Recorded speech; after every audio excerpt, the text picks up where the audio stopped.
好啦，到今日啦吓，第264次 CPT 嘉賓介紹啊。講者第一位就係林超英先生，香港鄉郊基金主席，天文台前台長。佢個主題就係氣候變、世界變，人不得不變嘅。另外一位呢，就謝家軒先生，佢股票集資人工智能有限公司行銷總監嚟嘅。個主題就係了解股票雜誌呢樣嘢嘅。好啦，大家咧就俾一啲民意調查先啦，阿林生嚇。俾一個民意調查俾各位。好啦，咁究竟我哋今日呢一場嘅 CPT 咧，開唔開冷氣招呼阿林生咧？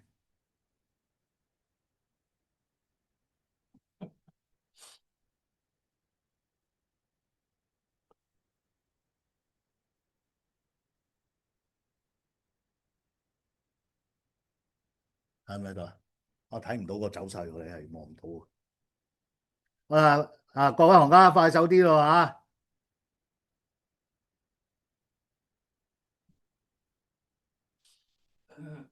阿林生坐咗隔離啫嚇。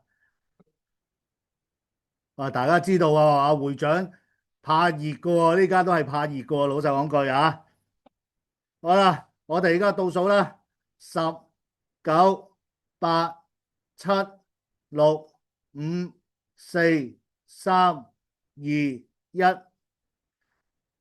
等陣啊，分享個結果啦啊！嗱，個民意調查咧有376個人回應嘅，開冷氣咧就38%，唔開冷氣就62%嘅嚇。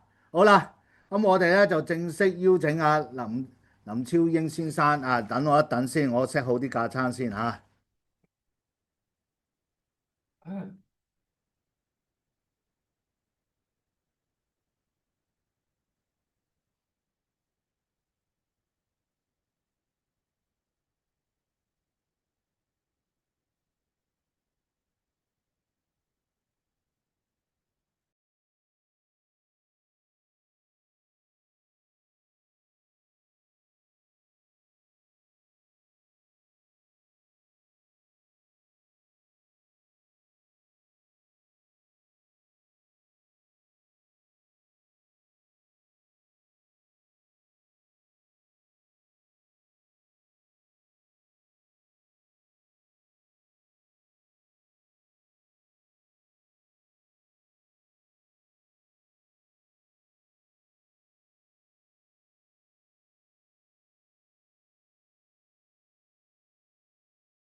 教埋啲趁真開唔近嘅。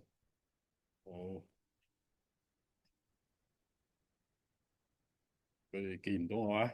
見到喺度咯，你啊唔啊？見到我啊？見到。好啦，咁啊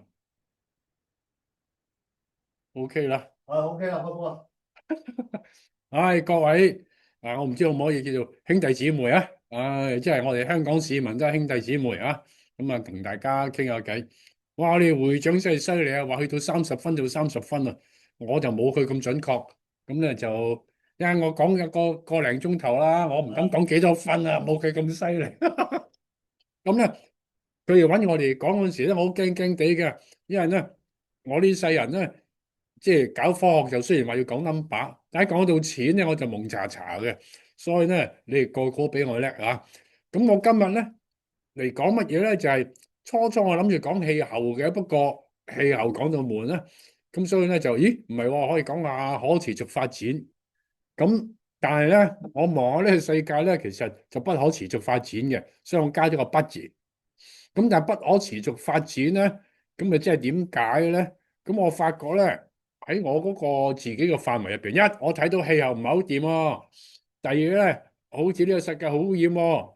第三咧就係哇，呢個世界啲樹林俾人劈到冇晒啦，生態有問題咯。跟住最恐怖一樣就係而家啲後生仔躺平，我睇呢班友一畢業咧就攤喺度，喐都唔喐。即係佢哋畢業即係唔使做嘢，佢唔係失業，佢係永遠待業啫嚇，呢叫躺平。咁咧就我先講翻我最熟嗰塊啦嚇。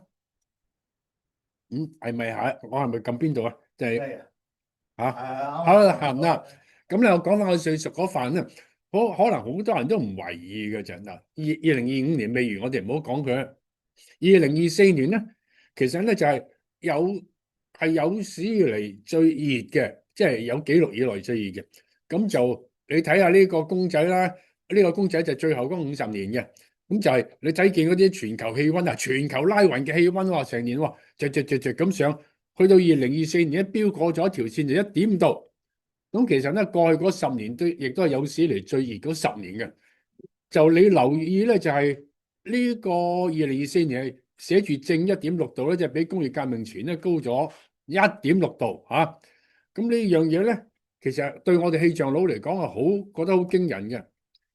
咁但係講氣温咧，大家唔係好覺得有咩問題，因為即係成日都破紀錄噶啦。咁不過我俾啲公仔你睇下，不過好多人唔記得咗啦。今年2025年1月頭咧，加州大火，哇！嗰陣時燒到周圍都係最有錢嘅地方都照燒。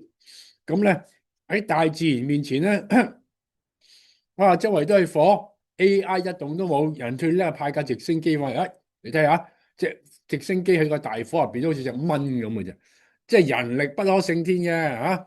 咁咧，實際上咧，其實燒嗰度叫做洛杉磯咧，英文叫 Los Angeles，即係如果西班牙文讀咧就叫做 Los Angeles，即係話咧Los 即係 the，Angeles 咧其實即係天使，其實洛杉磯咧係天使之城咁解嘅。咁咧，但係燒到佢班人寫住 Hell comes for the city of angels，即係話咧天使之城都嚟咗地獄啊！點解啊？因為呢個世界變咗咧，周圍都係呢啲咁嘅烈火咧。最有錢嘅國家、最有錢嗰個州、最有錢嗰個城市、最有錢嘅人都救唔到。所以我要話俾大家聽咧，呢個氣候變化唔係窮人嘅問題，有錢人嘅問題，有錢國家都有問題，冇得避嘅。咁咧就可持續發展之恩成日講啊，其實好巧嘅，就大概1970年代開始講。當時咧以為哇發明到一樣嘢啦，可以做咩啊？我嗰度可以咧做啲嘢咧，就係滿足當代嘅需求，即係我哋而家嘅，就唔影響後代享受佢嘅需要喎。咁樣咁咧就成日就係講乜嘢咧？就話我哋經濟、社會、環境3方面咧要揾個平衡，咁咧就可以發展啦。不過咧，我問過啲教授喎，就咁考起咗好多教授。我話其實你發展乜嘢㗎？因為今日我哋唔可以即刻聽到你説話咧，我冇法子問。不過咧，我喺香港咧問，喺好多場合問佢哋咧，喂，其實搞可持續發展係發展乜㗎？結果咧，即係10個有9個你話俾我聽，經濟發展啊嘛。佢話唔係喎，有社會有環境嘅喎。咁佢哋唔識答。咁發展經濟為乜咧？發展經濟梗係為咗發展啦。咁發展乜嘢咧？哇！大家諗下，一陣間我再研究下嚇。咁但係咧，其實有呢句嘢入邊咧，有句潛台詞嘅啫，將來有後代喎。所以其實我哋做發展咧，第一件事就將來有後代先，係咪？即係將來有人先有得講呢句嘢啊嘛。仲有其實最好咧，就佢哋生活得好過我哋而家啊嘛，係嘛？咁但係咧，頭先我第一幅俾個圖你睇啦，啲人躺平，大學畢業或差喺度唔做嘢啦，然後咧就唔交朋友唔結婚，唔生仔，養隻狗，將來呢個世界全部都係狗冇人，咁啊冇晒人，仲咩可持續發展啫？所以咧，實際係淨係從呢個躺平現象，我知道唔對路。現實咧就係喺呢段時間咧，就環境犧牲咗嘅，即係嗰啲其實污糟邋遢啦，空氣又唔妥啦，而家周圍都係微塑膠嚇。一陣間我再講呢個塑膠問題係污染咯。咁咧就我哋搞出，即係我哋香港90年代嗰天污糟邋遢㗎，嗰陣時咧日頭冇咁曬㗎，但係而家咧，自從內地嗰啲工業進步咗之後咧，而家個天乾淨咗啦。點知全地球都熱咗嗱。呢個問題就係全地球熱咗，氣候變化咧就好多人唔承認，因為但係現實就一路熱緊。頭先我俾個公仔睇過啦。咁喺2015年咧，即係啱啱10年前啦，嗰陣時咧就係喺巴黎開咗個會，我唔知大家聽過未？會長聽過未啊？聽過會長好嘢啲啊，真係聽過。COP 10幾啦，係啊， 25啊，好似係。嗰個 COP21啊，咁我唔係特別記得，就係個圖有嘅。俾啲線我一個得。啊，我俾咗料你都睇唔到。冇睇啊！巴黎，巴黎咧嗰陣時好叻啊！佢話我哋將2100年嘅氣温咧，相對於工業革命之前水平咧，就限制喺2度。咁咧嗰啲環保分子喺度現場爭取咧，就逼到佢哋話：我哋要努力限制少於15度。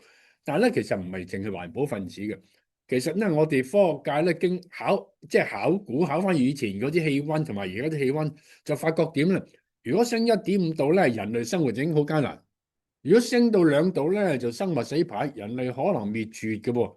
咁不過呢啲講住先啦，我哋唔好諗呢啲嘢，滅絕嗰個好遙遠啊，但係生活艱唔艱難緊要啲。嗱，記住呢個1.5度啊！點知咧10年後咧嚟到而家，聯合國秘書長啊嗰個Guterres，即係古特雷斯啦，佢幾年前開始講，佢話：喂，我哋好似喺個超級快車路咁樣 highway 啊，衝緊去嗰個氣候地獄喎，climate hell，而且仲喺隻腳踩住加油添。佢當時點解咁講咧？因為已經發覺喐下就大火嗱，燒到當時佢講咧，洛杉磯未燒嘅，咁但係咧其實舊年啊咩成啊，周圍都燒緊嘅。咁個問題就係咧，走向地獄人都冇啊，就講咩發展？呢個就係點解呢幾年咧我撲出嚟周圍去同大家講古嚇嗱。嗰個現實啊，唔淨止係氣候地獄啊，我就叫一個叫塑膠地獄。而家咧周圍都係垃圾，然後嗰啲垃圾咧，我哋以為衝出海睇唔到冇事啦，點知咧佢喺個海度化變咗微塑膠。微塑膠咧，原來而家空氣中有，飲嘅水有，你個樽膠樽嗰樽水咧，越係膠樽嘅水越多塑膠。最新嘅研究啊，唔係我作㗎啊。佢已經係入到人類身體嘅器官啦。喺2024年、23年咧，陸續嗰啲文章就發覺喺肝度有、腎度有、膀胱有、血管有啲嘢開始幫手塞血管啊。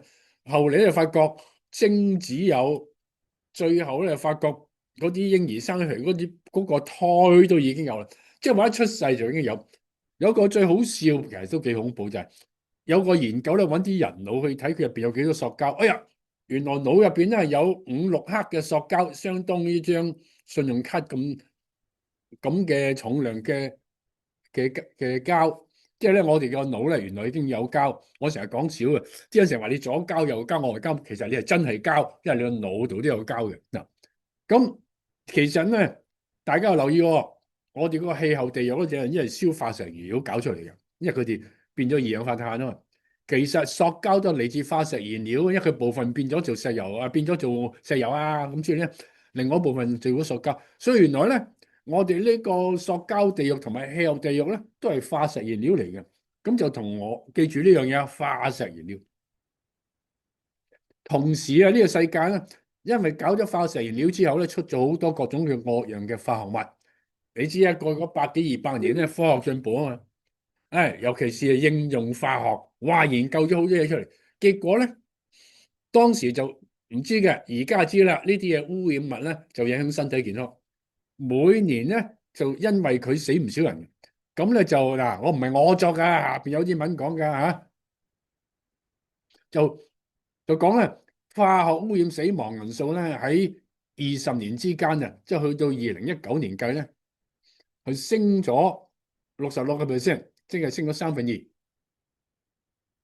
好啦，有啲動作我哋俾佢喐一喐先，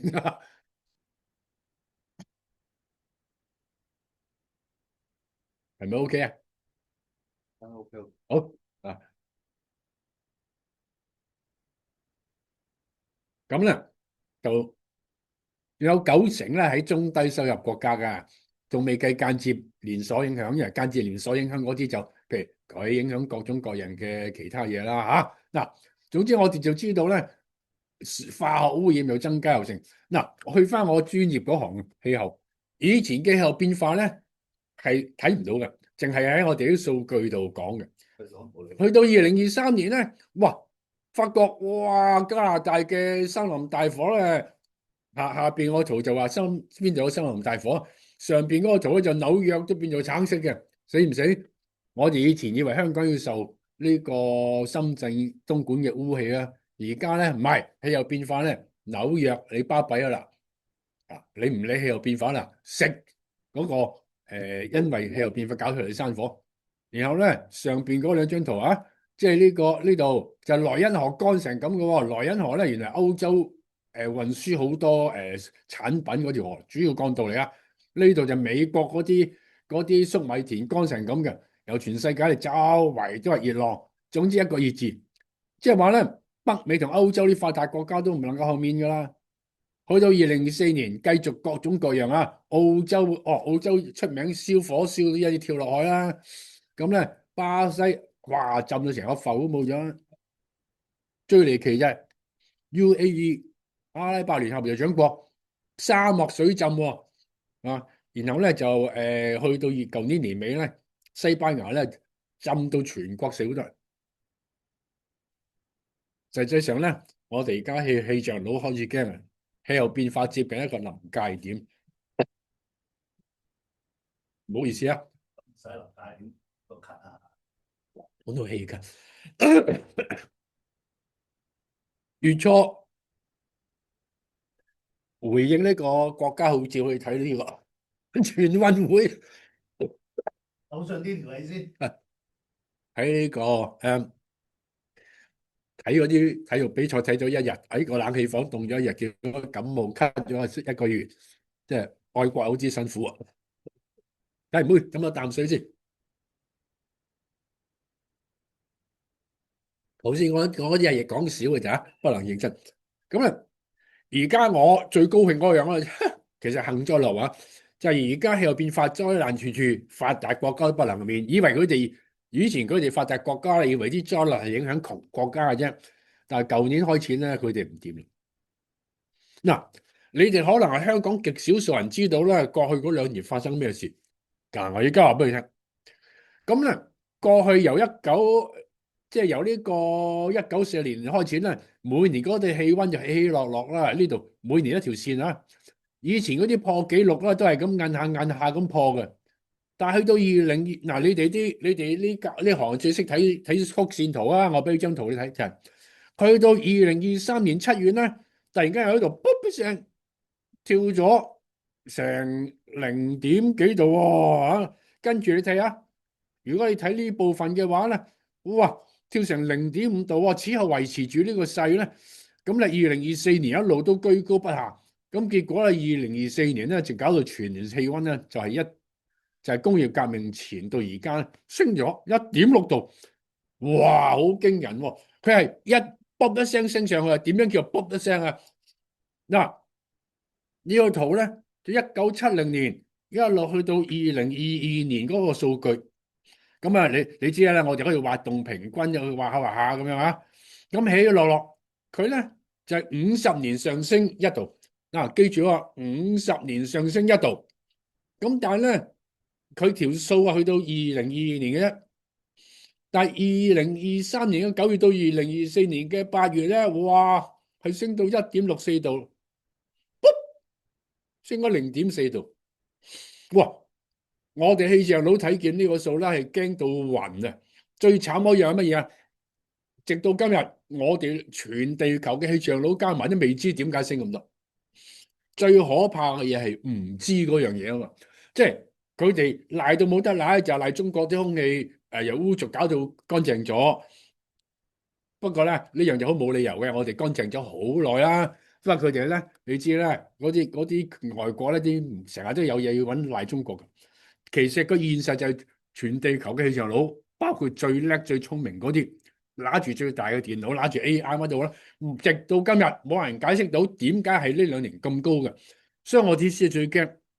嗱，再講一次，50年拉勻上一度，但係喺呢2-3年之間跳高咗，再跳高0.4度。以前跳高破紀錄咧，就係1cm 咁破嘅。今次好似卜一聲一跳過咧，破咗40cm，係破紀錄咁破紀錄。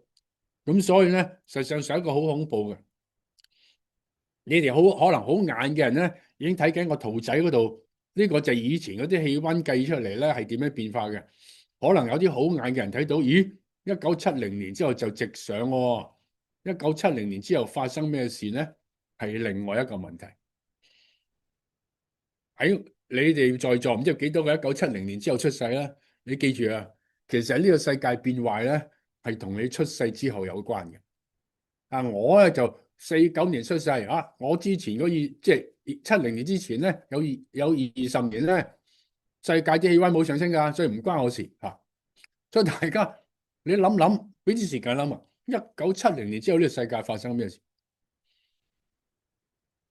好啦，同埋咧，當然啦，我哋要諗2023、2024年發生咩事咧？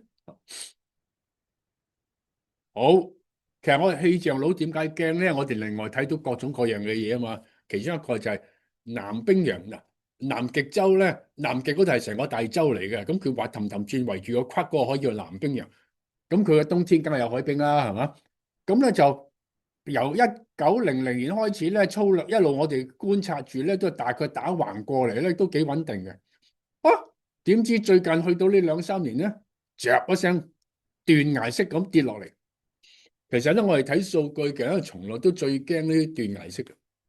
咁所以我哋喺度諗緊乜嘢咧？就係南極呢個冰層咧，佢有一啲原因佢係穩定啲嘅，但係佢竟然失守。喺呢個情況之下咧，所以我哋又要驚乜嘢啊？啲人話失手就失手，跟住我驚乜嘢？因為嗰啲海水啲冰咧，本來幫我頂住太陽光啊嘛，有太陽光曬落嚟，我海水啲冰反射翻去啫嘛。有啲冰溶咗冇咗，海水落啲太陽光落咗海水就暖咗，咁個海水暖咗，咪大氣又暖埋，即係話暖嘅結果變就更暖。呢個咧我哋最驚嘅有啲叫 feedback，即係嗰種反饋作用啊，變咗一種循環，停唔到啊。咁我點樣令到佢唔再暖咧？咁樣，咁所以呢個就係我哋驚嗰個所謂臨界點啊。咁咧咩叫臨界點啊？我唔知你哋讀書，阿會長你讀書有冇壓凳㗎？有啩？佢其實好多人都壓凳，你睇呢就學生就壓凳。咁咧我唔知啊，你哋有冇試過？我係見過啦。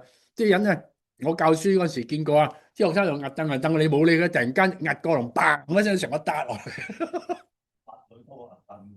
嗱，佢如果壓少少咧，佢唔壓佢會坐緊張凳，會擺翻正嘅。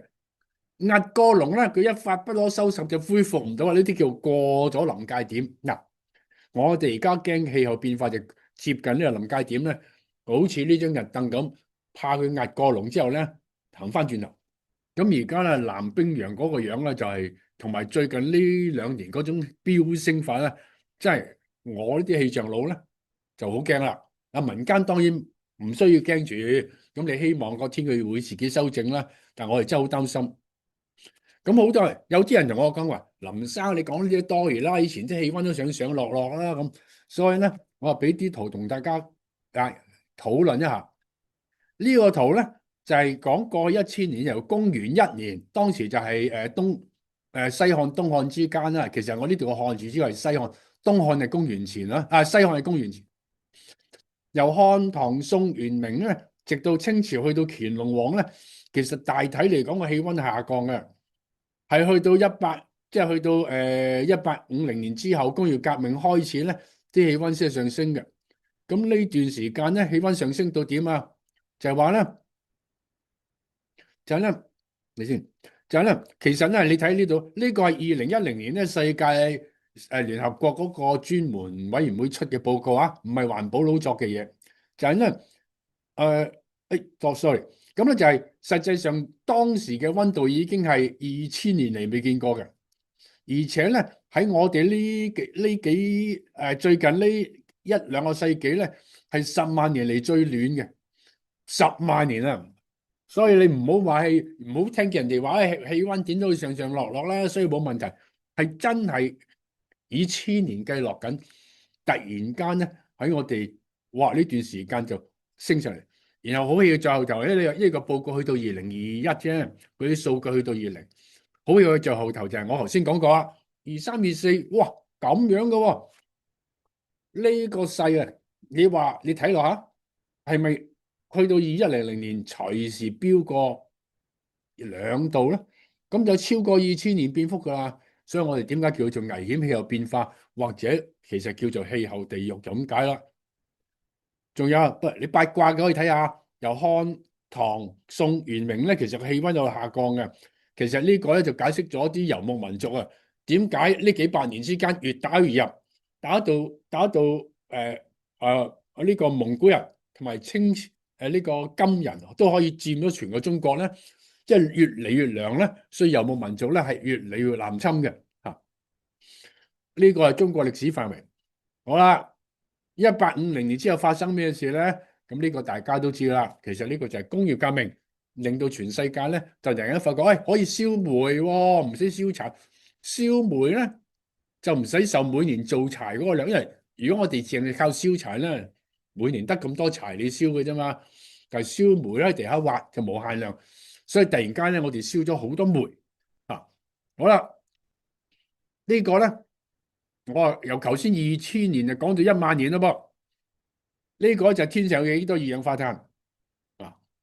呢度咧就係1萬年前，呢度係而家。1萬年前咧就260左右。因為大家係證券業啦，我同你講下數目字啦嚇。嗱，自從我哋開始耕田咧，大概係8000年1萬年左右。一開始耕田，我哋就劈林，劈完林之後咧，個地下嗰啲二氧化碳上咗天。所以實際上咧，我哋氣象佬咧唔使考古都知道㗎。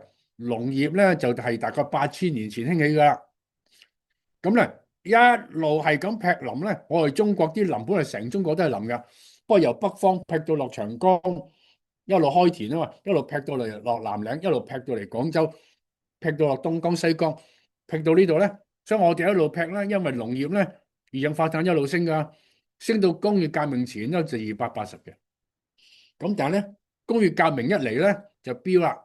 因為燒好多煤啊嘛，其實咧燒到大概1988年咧，就變做350噶啦。呢350咧，同呢度比咧，就啱啱升咗70。咁去到2024年咧，就大概420啊。呢一格咧又係70。咁你留意喎，即係我哋而家升咗140格咧，前嗰半咧用咗200年，後嗰半用咗35年。真係升得好快噶。咁咧，你睇下呢邊呢度咧，就係去到1950之後咧，因為燒石油燒得犀利咧，同埋我哋城市化，所以咧呢度飆得更加犀利。嗱，呢個位咧又係差唔多1970年嘅，所以咧其實大家今日聽完翻去咧，記住一個年份就係1970年。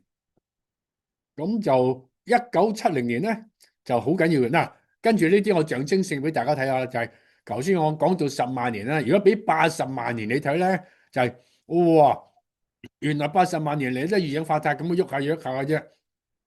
點知咧一工業革命之後，呢個1970年之後咧，卜咧就飆咗上嚟啦。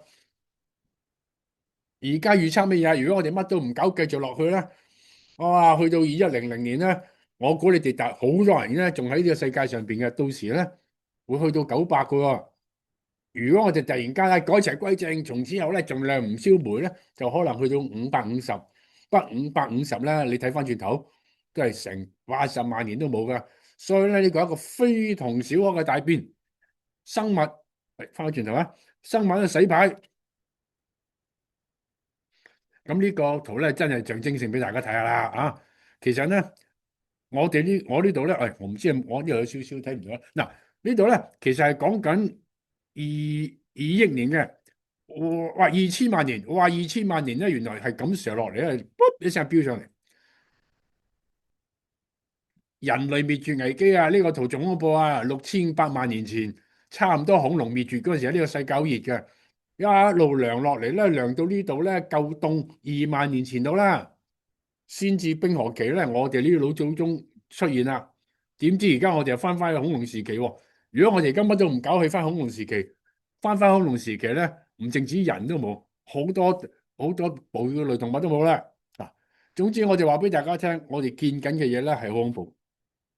咁仲有人話係啫，可能都係天然變化啫，關人咩事啊？咁呢個圖咧就其實2021年咧出咗嚟之後咧，再冇人拗啦，就係咩咧？就係話其實呢個圖咧就由工業革命開始到2020年，佢就話咧，因為我而家科學佬係可以啦，如果我知道天上有乜嘢氣體咧，我可以計到地球表面幾多溫度嘅，咁就佢哋咧就係、如果攞咗人類射上天嘅氣體咧，佢計出咧，原來我哋嘅氣溫咧本來咧就咁樣嘅。嗱，呢粒落去啫，佢計埋火山爆發添啊！而家科學好犀利，計埋火山爆發咁，然後將人放上天嗰啲二氧化碳啊、咩甲烷啊，整落咧，誒就咁樣啦。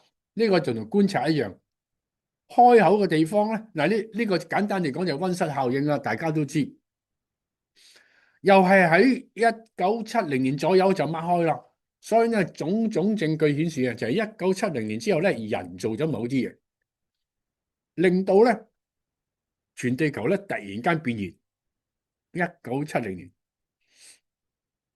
，1970年咧，咁巧啊，同香港開始炒股票有關喎，差唔多啦。啱出世喎，你啱出世，香港股災當然有個由1700點跌到170點嘅股災啦，好似1973啊嚇我都仲我係重嚟。嚇嗱，1973年之後咧但係其實佢亦都反映就係當時嗰個金融股市咧已經唔係淨係歐美國家啦，開始周圍散啦，即係開始呢個世界變咗個金融世界啊嚇，咁咧係咪炒股票會影響氣候變化咧？我話俾大家諗下咯喎，咁巧咧，當金融進入世界好多嘅人生活入邊之後咧，就出現氣候變化。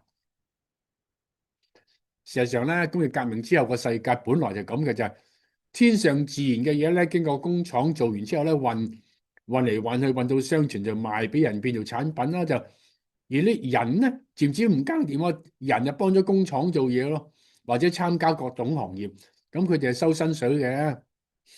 咁但係咧，因為佢消費咧，啲錢就翻上去咧，變做利潤咧，就係各種活動嘅老闆。所以咧，呢個世界就係佢出糧俾你，不過你係使錢俾翻佢。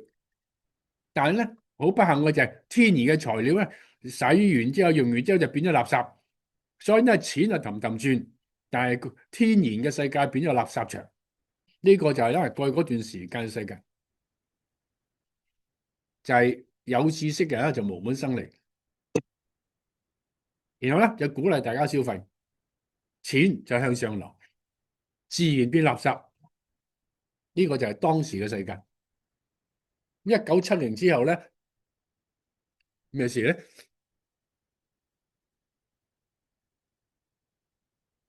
？1970咧就係消費促進經濟啦，有電視啦，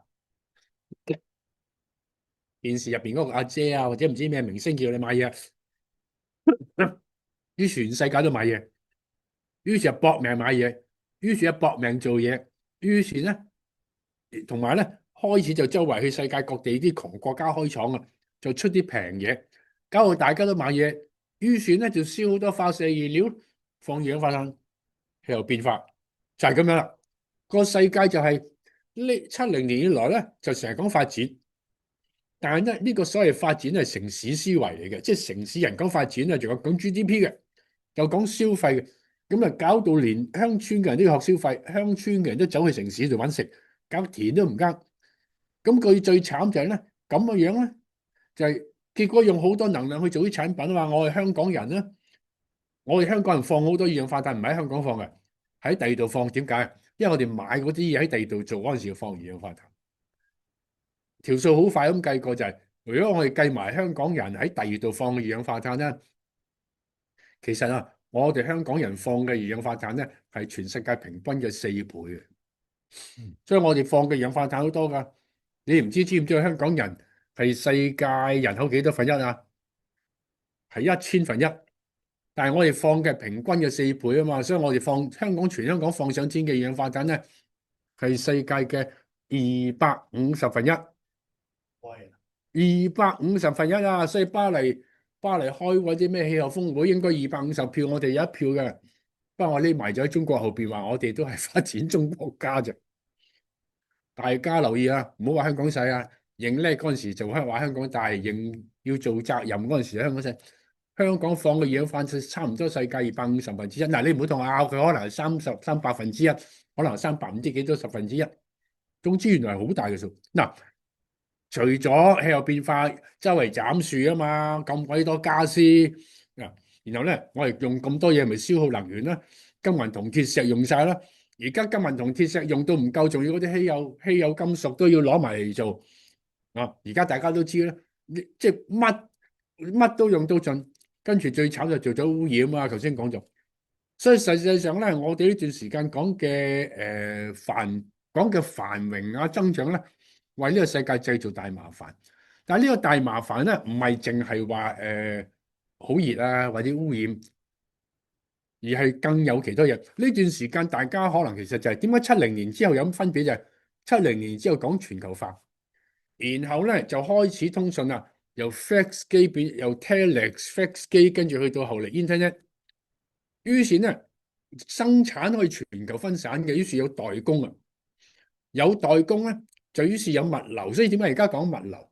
咁咧呢啲公司咧就係變咗好多跨國公司嘅，佢哋咧就其實咧，所以佢哋就成日要促進大家咩拆牆鬆綁，就叫放任自由主義啦。嗱，佢哋去到啲窮國家就剝削咧，又污染咧，我哋中國都吃過呢個苦㗎。咁咧就係結果就係發達國家就利用咗中低收入國家咧，就做咗好多產品，中間係製造碳排放，破壞生態污染。但係佢又做大咯，國家大，佢哋嘅勢力大過國家，所以結果咧就係有啲國家咧，譬如話 Facebook 啊頭去到，或者 Microsoft 啊頭去到咧，阿總統都要見佢嘅，搞下啲跨國公司仲大過國家。嗱，有啲嘢都唔使講啦，個個都知。喺金錢之下咧，就有錢嘅國家就有錢，有錢國家入邊嘅有錢佬更有錢，有錢佬唔係有錢國家嘅窮人就更加窮，窮嘅國家嘅窮人更加窮啦，係嘛？實際上去到最尾咧，就係手握數據者壟斷，而因為有 AI 出現咧，仲壟斷，所以大家咧要小心啊！所以點解我哋中國咁緊張？我哋自己要揸住 AI，因為知道邊個揸住呢個數據喺將來嘅世界就係控制嗱。雖然我好似係講緊氣候，但係講咗呢啲嘢咧，點解啊？因為氣候只係呢撇入邊嘅其中一個角度嚟啫。結果跨國公司目中無人啊嘛，佢點樣運作，佢唔理你死活。譬如整 Facebook 啊，整嗰啲各種各樣嘅嘢咧，搞到啲細路仔咧無心向學啊，或者生活喺一個虛擬世界，變咗個好似唔係人咁嘛，佢唔理嘅。呢啲就要國家嘅。喂，我係咪撳咗啲嘢咧？我彈咗我自己個人出嚟啊！而家啊啊，我要再分享翻上去係咪咧？我呢度個網嚇點講？你睇下啊，我都斷咗。哦，啊，等我嚟啊，好，我睇坐低唔到。好，你等一陣啊，落翻嚟係咪？誒，好似得翻啦，係咪？得翻未咧？繼續繼續。好嗱，我話氣候變化講到 AI 喎，我係咪無的放矢啊？唔係啊，因為我從氣候呢個角度睇到氣候嘅起源，就係因為呢版嘢入邊嘅嘢。然後咧就係過去嗰段時間，人哋利用呢樣嘢咧控制咗我哋啲中下游國家點樣生存啊。咁咧就順便講埋啦，我哋城市化就一路嗰啲城市越嚟越大咧，就破壞啲樹林濕地啦。咁啊，仲有就係越住越近嗰啲樹林啦，所以多咗啲動物傳染病啊。我哋2003年嘅沙士同埋呢個嗰幾年嗰個 Covid，其實都係呢類病嚟。咁咧就所以城市化有個問題，跟住咧我哋消費咧又要燃料要中旅遊啦，食嘢又要中旅遊啦，又有畜牧業啊。總之咧搞嚟搞去就哇，婆羅洲嗰啲樹林啊，由以前成個都係樹林，變到而家哇，真係風雨飄零啊，一本都冇。亞馬遜嗰個大雨林，東南部係咁劈，好多攞咗嚟養牛。你哋唔知啊，你哋全香港食緊茶餐廳嗰啲牛肉，全部都係巴西嚟。我哋係巴西出口牛肉嘅大戶嚟噶，所以點解我哋成日話香港喺個變化入邊好大影響嘅？咁但係個後果係點咧？氣候變化有好多後果嘅，其中一個咧就係食物生產會減少，減少幾多啊？聯合國糧農組織咧講過，即係2050年離開而家只係25年嘅。仲有咧，糧食生產下降10%至25%。嗱，呢啲數梗係粗數啦，因為冇人估到中間人哋搞乜嘢嘢噶嘛，係嘛？咁不過咧，揀粗演繹成咧就係，因為冇人會哇呢個世界出產90%食物，我個個食90%，等大家有得食噶嘛，所以梗係90%人食咗就剩翻有1成人冇得食，嗰班咪要提早死亡咯。所以我係講緊不自然嘅死亡人數係8億到20億。所以好多時啲人話我冷血嘅，南亞海嘯死20萬，我話死得少。我哋面對嘅問題係死好多人嘅喎，跟住就係，所以點解我哋而家唔係氣候變化、氣候緊急狀態？實際上，你睇下全地球，我哋人類嘅社會碰到咩問題？我唔會讀晒呢啲字嘅，中間嗰幾樣嘢比較緊要嘅就係氣候變化，跟住咧就生態失衡。咁咧呢兩樣嘢咧就係自然界嘅，咁佢哋衍生一堆嘢咧，你見到嘅。另外一樣咧就係喺左手邊你見到數碼鴻溝咧，就係話原來揸住數據就冇揸住數據嘅人咧，令到一個竟然有啲人係叫做在職貧窮嘅啊，貧富懸殊有好多，搞搞下就有啲地方咧就糧食供應唔夠，於是咪會打仗啊，又有難民啊，搞搞下又恐怖活動啊。最麻煩就咧嚟到而家呢10年八載咧，呢個世界發現一樣嘢，全世界嘅精神病咧急劇上升。英國啊，最近我睇到個數據嚇我一跳啊！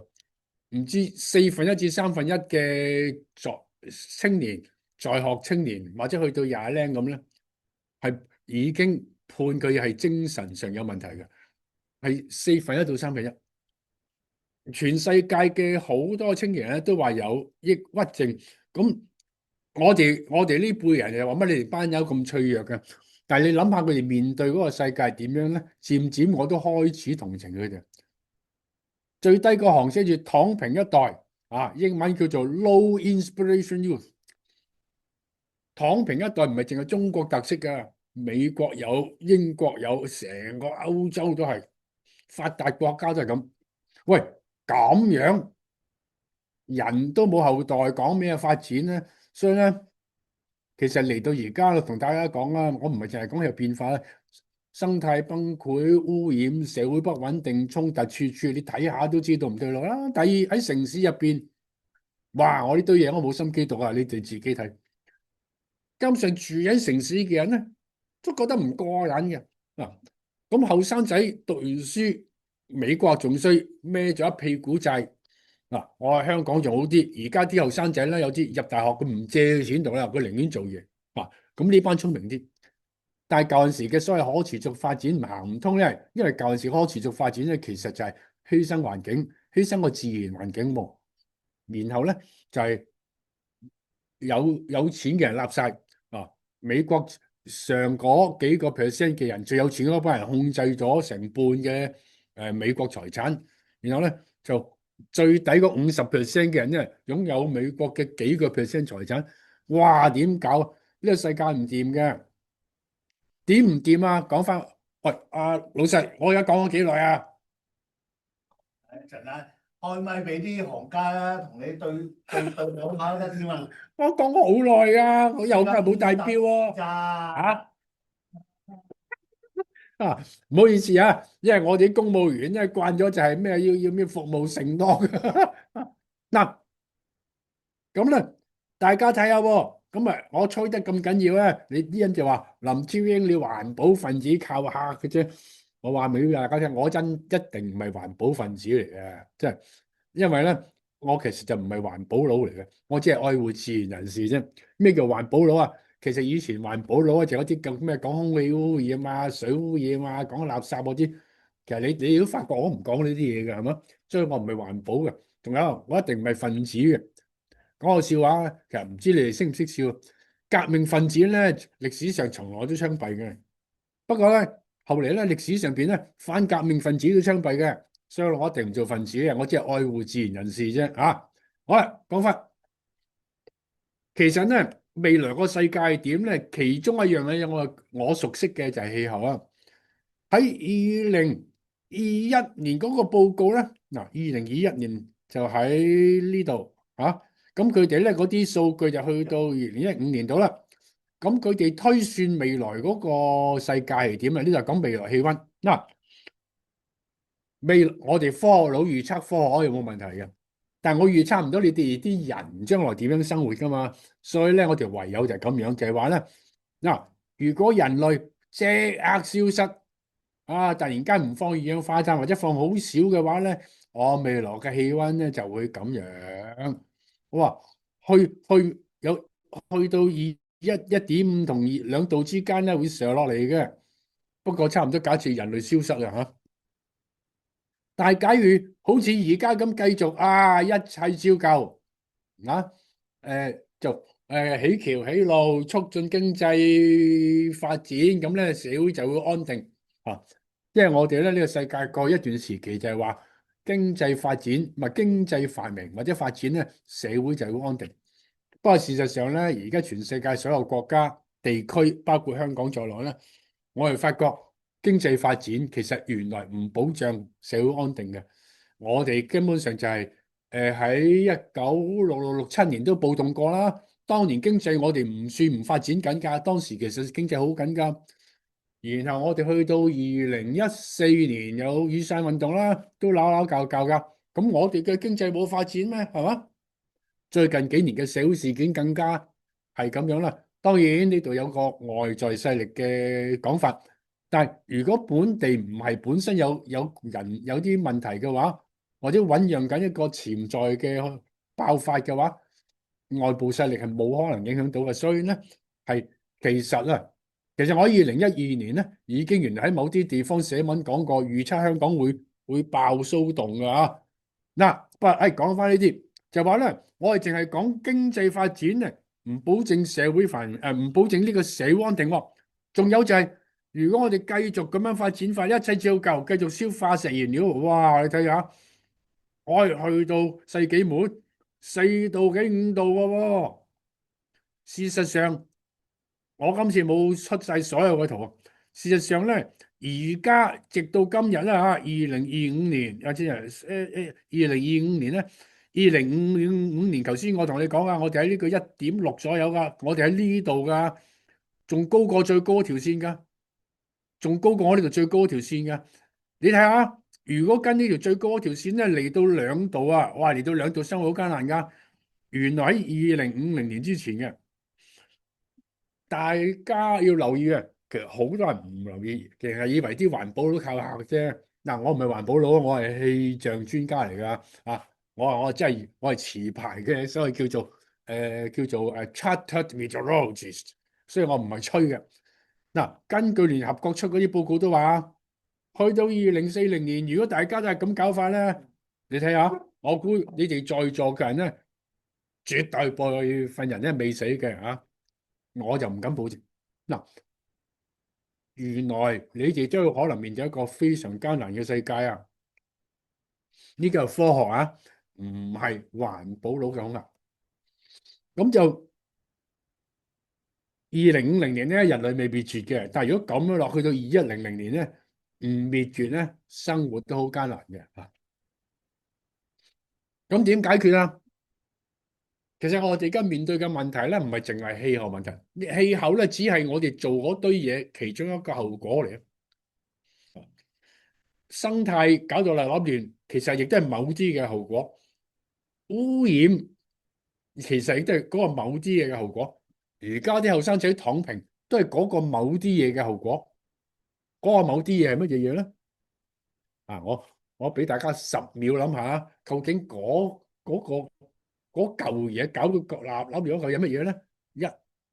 二、三、四、五、六、七、八、九、十。嗱，今日我聽唔到你哋講嘅嘢啊，但係我頭先嘅講法就係話，其實喺呢個而家我哋碰到嘅問題咧，其實係50年嚟做出嚟嘅，1970年開始。而1970年開始見到嘅咧，就係嗰種以城市思維為主嘅，以消費促進經濟嘅諗嘢方法。呢種諗嘢方法咧，係令到要消耗好多嘅能源，製造咗氣候，破壞咗生態，亦都做咗污染。佢加上咁巧，信息好流通咧，就結果全球化，然後咧就跨國公司可以做到所謂成個產業鏈呢個叫做咩啊？咩鏈啊？logistic 嚇產業鏈定物流鏈啊？產業鏈加物流鏈成抽嘢，然後就係個個都使錢，然後咧就好得意個，全世界周圍都係樓價飆升，呢個咧就係全部嘅走勢，就係過去嗰50年嘅啲嘢又金融化，然後咧全球化之後結果，咁點搞啊？解決個方法咧就唔係話解決氣候、解決生態，而係解決嗰個搞出嚟嗰嚿嘢。咁簡單點啊？嗱，政府嘅嘢我唔識做，但係我覺得咧，如果大家都諗住幫手做咧，其實好簡單嘅啫，就係簡樸嘅生活。嗱，咁咧，我我話呢個簡樸生活，我以前係叫做節儉嘅，不過即係話節儉咁喺老土，所以我改做簡樸，咁啊就簡樸啲人話喂都好老土，一我話唔係喎，minimalism 係咪摩登啲啊？咁就係喎，咁啊即係話 minimalistic life，今日突然間好似高級啲喎，其實就係而家咪講叫做咩啊？唔係貪嗔痴，而係咧我哋係斷捨離。其實而家越嚟越多人發覺啦，屋企成嚿好多嘢嘅話，好煩惱噶嘛。尤其是我呢個歲數啊，開始諗拜拜，開始諗啲嘢唔知俾邊個，好煩惱啊！如果我冇嘢俾人，就冇乜事都冇。所以實際上咧，我喺度鼓吹嘅就係簡樸啲嘅生活，簡單啲嘅生活，不過係快樂嘅生活。咁咧同埋咧減少消耗。咁仲有咧就係、跟住一句咧，就係我本行啦，講科學。我哋做嘢唔可以唔理科學嘅，唔可以唔理自然規律嘅。所以咧，我哋做嘢咧就唔好打爛個自然，因為古代個自然就要嚟養我哋嘅。但係咧，我哋就搞爛佢。仲有就係咧，有一樣嘢好緊要就係而家興講啦，人性社群，即係話咧有咩事大家互相幫忙。你話又係好老土。不過大埔火災之後，我哋係咪發覺原來互相幫助咧？突然間大家都過到啊！事實上，人類啊，由200幾萬年前一棵樹爬落嚟，由馬騮變做人呢個過程之後，個大特色就係互相幫助㗎。不過今日時間唔夠咧，我唔講啫。而係現實入邊就係未來有好多各種各樣嘅災難咧，需要互助嘅。當然呢個互助再高個層次就係國際合作啦，互利共生，就唔可以好似美國咁樣就係顧住自己嘅嚇。我哋國家講人類呢個叫做生命共同體咧，呢個因為其實咧，我哋科學有一個講法，佢就係全地球嘅生物加埋，連埋石頭啊、空氣加埋，就係一個生命。我哋呢個生命咧，就係要一齊喺呢個地球上邊係存在嘅。咁喺國際層面就互利共生啦嚇。咁咧就我想同大家講咧，最後主要講呢度就係實際上咩叫可持續發展咧？我哋就要諗人類生存嘅根本條件嘅，即係因為我哋中國係講天人合一噶嘛，西方講消費，我哋講唔係，我哋講天人合一。我哋講天人合一咧，好得意嘅就係我哋同個天人一齊。咁但係其實人同天咧，同個天有咩關係咧？人同天嘅關係三樣嘢嘅啫，一就係氣候，即係唔好太熱，唔好太凍，唔好太多雨，唔好太少雨，唔好太乾，唔好太濕，就總之咧就係啱啱宜居嘅氣候。第二就係大自然咧有食物俾我哋，作為一隻動物需要食物啊嘛，所以大自然都養我哋。不過大自然都知道咧，人太多或者任何一隻嘢太多都唔得嘅，所以咧一定有啲嘢會整死佢嘅。咁所以所有嘅動物咧都有病啊，植物都有病嘅喎。上天同我哋嘅關係咧喺生物呢個層面咧就係有嘢俾我哋食，但係咧有病會整死我哋，控制住我哋個數目。咁所以我哋同大自然咧最根本關係就係三樣嘅啫：氣候、食物、疾病。氣候係物質世界，食物疾病係生物世界。咁咧，其實如果我哋認真諗咧，全地球所有嘢都有個太陽能量擁住嘅。棵嘢植物點樣走出嚟啊？光合作用啊嘛，有咗光合作用出咗棵菜，咁啊第二啲植物、第二啲動物唔可以食棵菜，咁啊變咗，譬如話啲牛食嗰啲草，啊草嗰啲嘢都係太陽嚟噶。啊食咗棵草，啲咩牛扒俾我哋食咯。咁所以咧，我哋嗰啲食物係植物又好，動物好咧，根本上嗰個能量最好都係太陽嚟。咁病菌其實講到尾都係有佢，都係由呢啲嘢養嘅。氣候梗係太陽拱出嚟啦，所以實際上撐住我哋嘅咧就係太陽。所以如果你喺旺角俾人盤，喂，你邊個撐你啊？或者邊個照你啊？咁你識答啊？太陽啊，啊嗱，太陽照住我哋先有生存噶。所以我哋如果要可持續發展咧，就要識得諗點樣用好個太陽。咁咧，我哋幾百年嚟由棵樹爬咗落地下之後咧，慢慢演化咧，其實歷史上咧一揾到啲地方，諗啲辦法喺某個大地方住，同埋嗰度有得食，同埋諗到辦法點樣對付嗰度啲病，於是得到我哋嘅老祖宗到我哋，係咪？好，未來嘅世界如果真係要可持續發展咧，就唔可以用舊陣時嗰個圖噶啦。我哋要有一個用生態做基礎嘅文明。嗱，一過去嗰段時間咧，叫做化石燃料文明或者燃燒文明。我哋未來嗰個文明咧，一定係要同生態打和嘅。大家唔好笑啊！我或者你哋唔知唔識笑啊！我哋而家國家佢根本嗰個策略就係要建設生態文明。我哋國家已經好清楚啦，2018年寫咗入憲法，就係我哋知道文明嘅基礎咧，係要靠個生態托住嘅。而我叫嗰個生態包括乜嘢咧？就係氣候、食物同埋疾病呢三樣嘢咧，就係托住我哋嘅。咁咧，而呢三樣嘢係靠個太陽撐住嘅。咁我哋係做人咧，做人係梗係有社會有經濟啦。不過我提醒大家，實際上就係其實仲有知識同埋文化噶。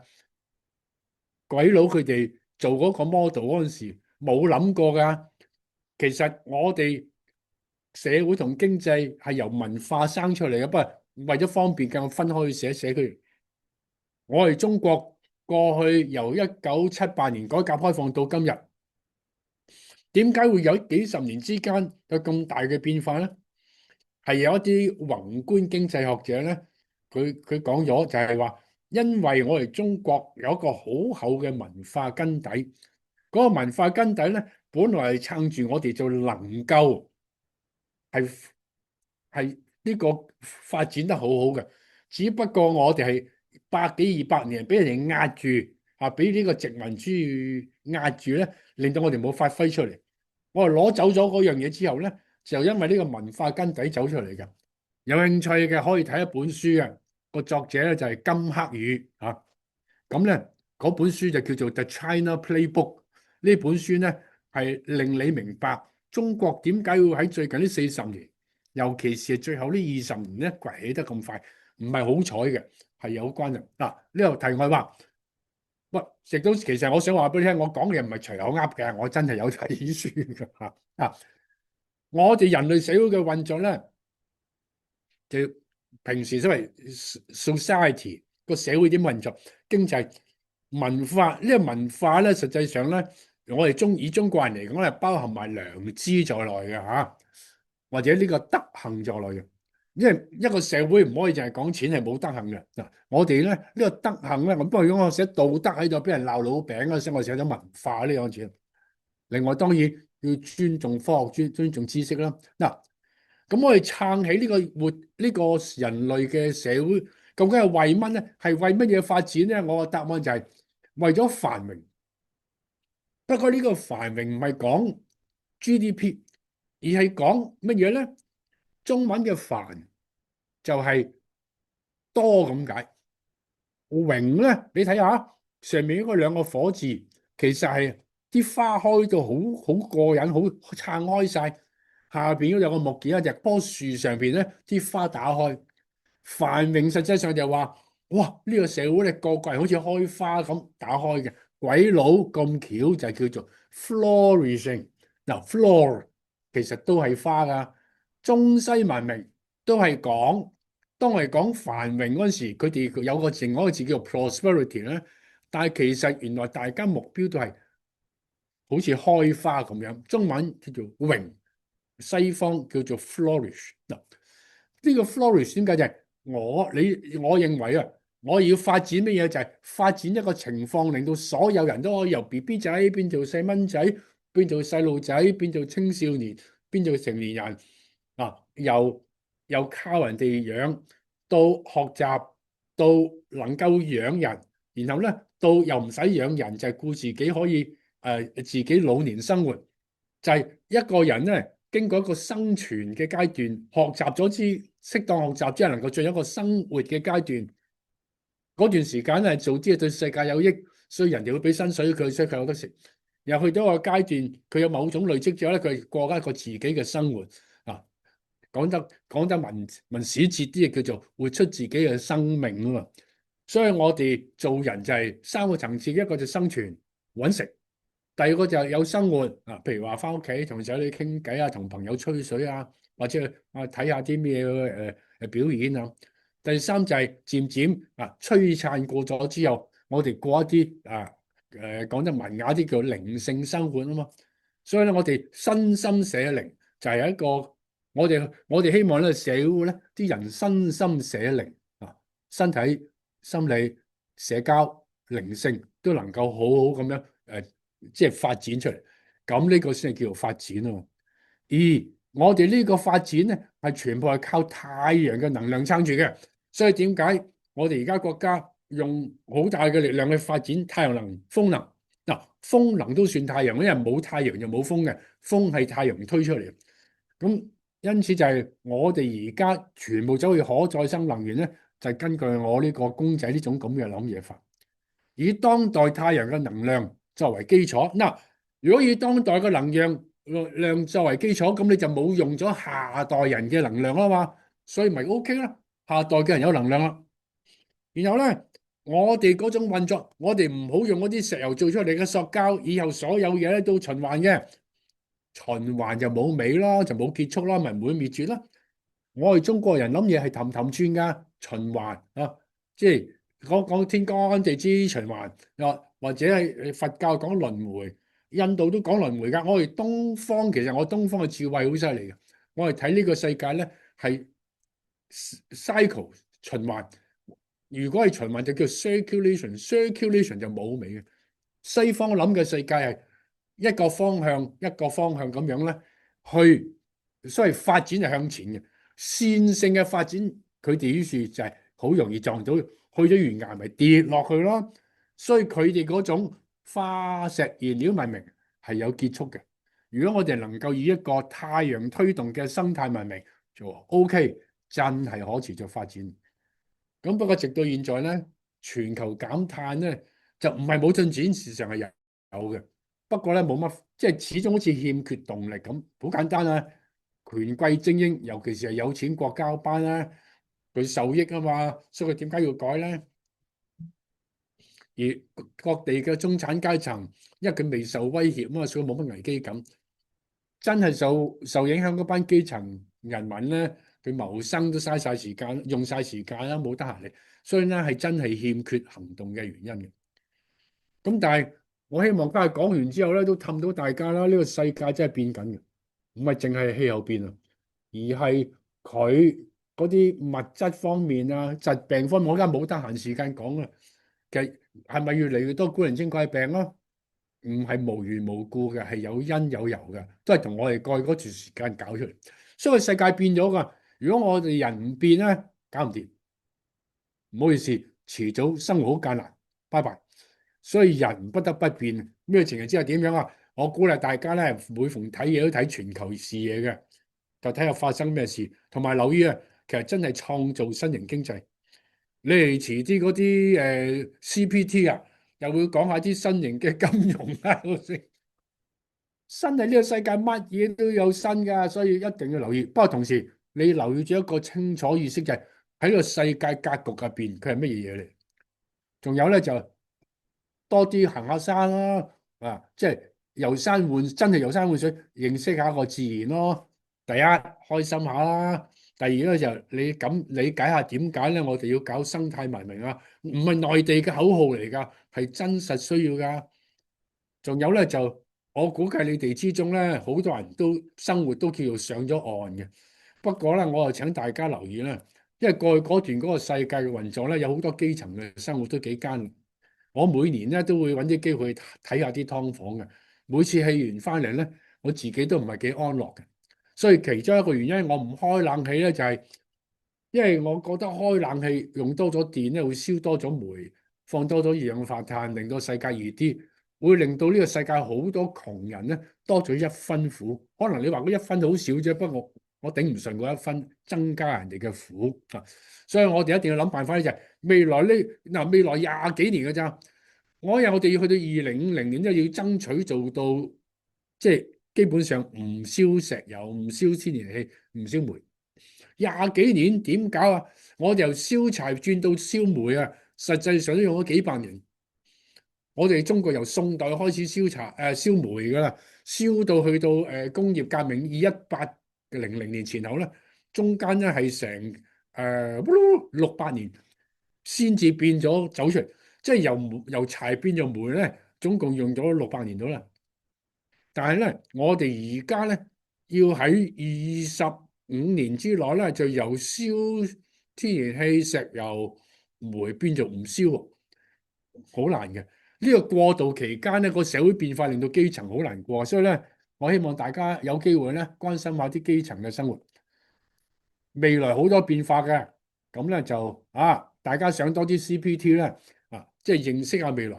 咁咧，因為咧，連你哋都會影響到嘅。中產喺未來咧面對嘅挑戰都好大嘅，咁所以大家咧都要留意下嘅。如果我哋繼續現在咁樣乜都唔做嘅話咧，我叫做此刻的未來，即係話咧，我哋而家諗嘅，如果我哋乜都唔做，未來咧係咁樣樣，周圍都野火嚟啊！周圍有極端天氣，周圍咧天災，其實加埋人禍啊！但係又唔使絕望嘅喎。如果我哋真係諗啲橋過翻啲簡單嘅生活啊，唔好咁消耗啊，全世界大家都咁做咧。另外有一個可能嘅世界就係，咦，都仲有青山喎、綠水喎，呢個就係我特別中意嘅荔枝窩村啦。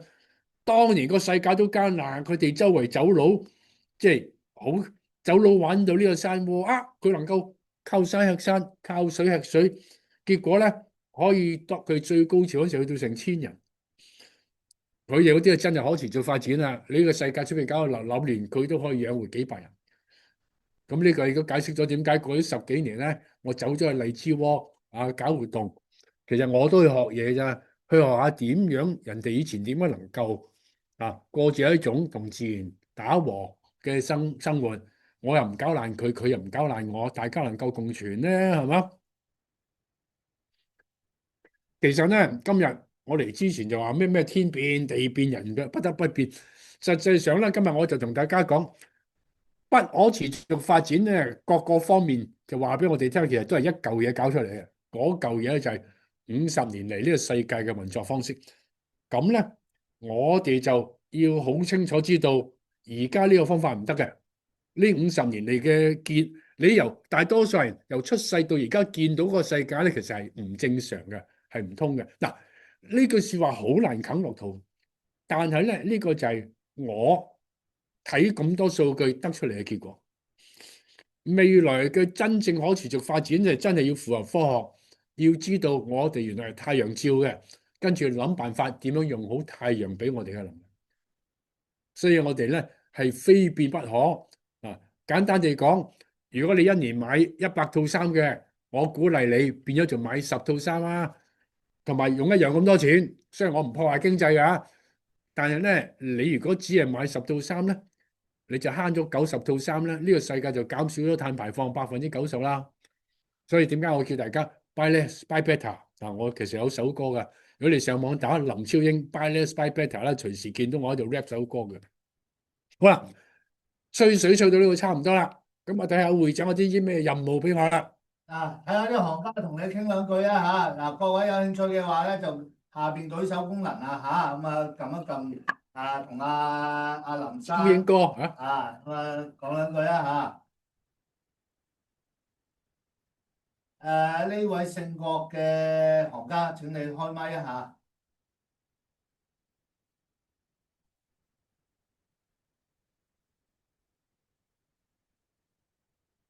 OK，睇下有冇其他行家啦嚇。我睇呢位應該都係撳錯咗。係媽，face off mute，講英文呢個。Okay, thank you. OK， Can you hear me? yes， Okay.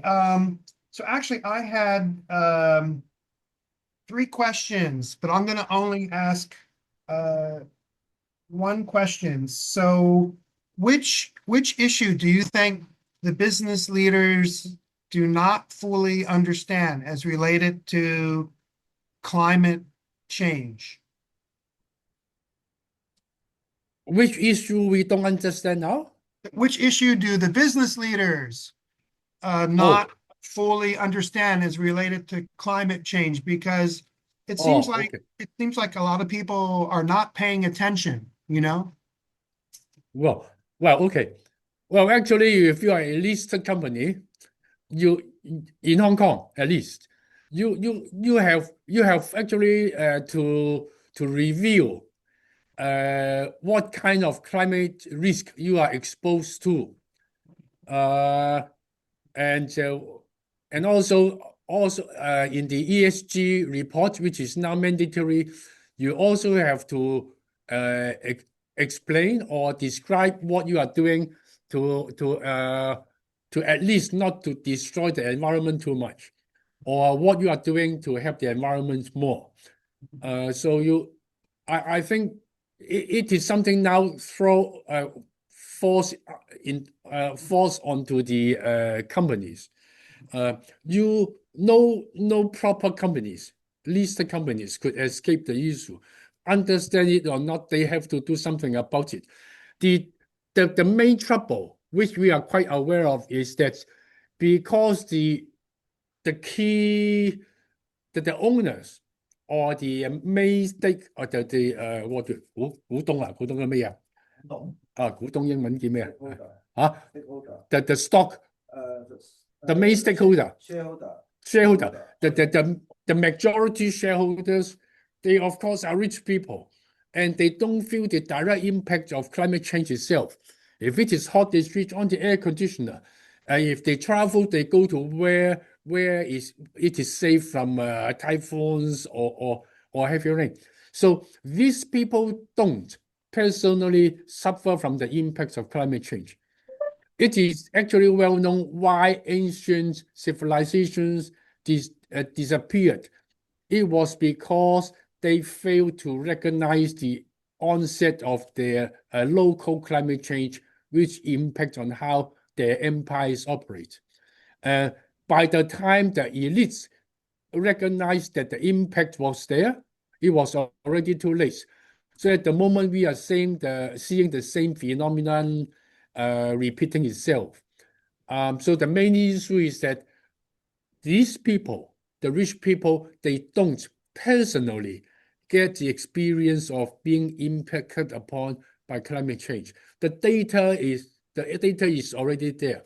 The reports are there.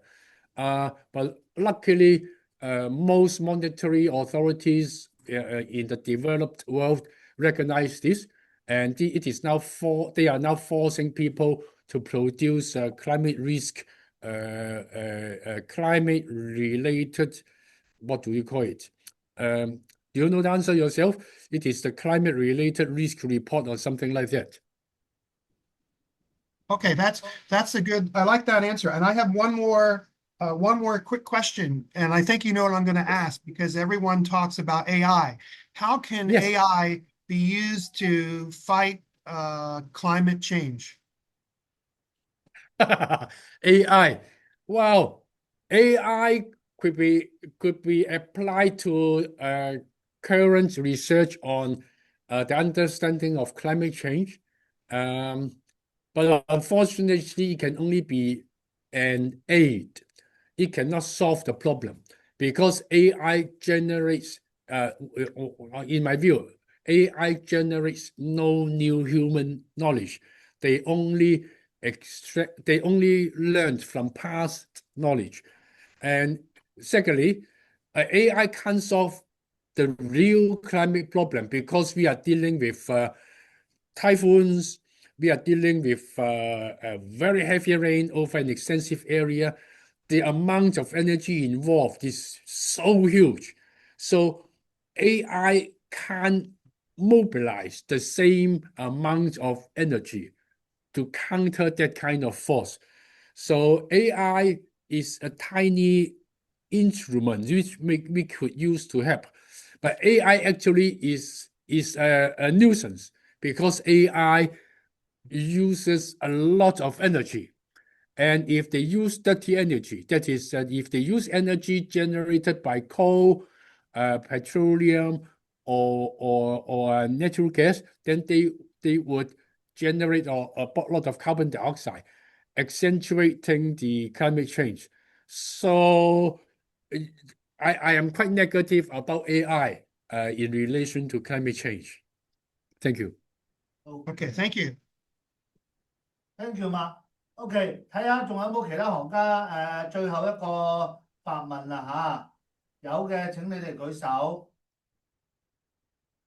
阿何生阿許生唔好意思，阿許生，請你解除靜音啊嚇。阿許生，睇下仲有冇其他行家啦，有陣時撳錯咗。阿梁生你好。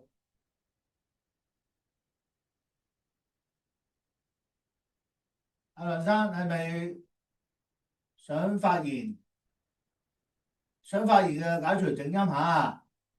如果冇嘅話，我哋就交俾下一位講者㗎啦嚇。